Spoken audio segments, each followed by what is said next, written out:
কাহিনী এটা কম আজি। যেতিয়া মই বেংগলোৰৰ পৰা ঘৰলৈ গৈছিলোঁ তেতিয়া মোৰ ঘৰত এটা সৰু ভাইটি এটা আছিলে। তো ভাইটিটো মোক এদিন কৈছিলে চুলি কাটিব লাগে, তো ব'লা চেণ্টাৰলৈ যাওঁ।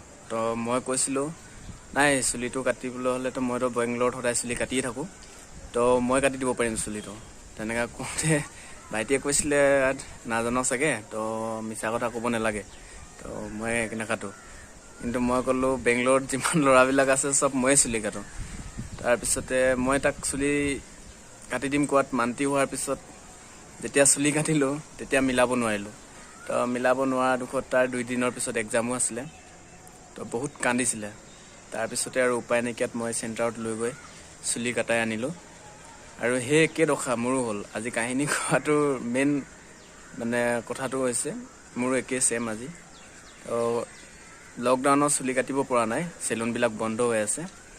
তাৰপিছতে মোৰ লগৰ এজনক মই এনেই কৈছিলোঁ চুলি কাটিব লাগে, তো সি ক'লে মই চুলি কাটি থাকোঁ, তো টেনশ্যন নাই, মই চুলি কাটি দিম, বিন্দাছকৈ কাটি দিম। কোৱাত মই গ'লোঁ কাটিবলৈ চুলি, কিন্তু এয়া মোৰো সেই একে দশা হৈ গ'ল। তো সেইটোৱে কাহিনী।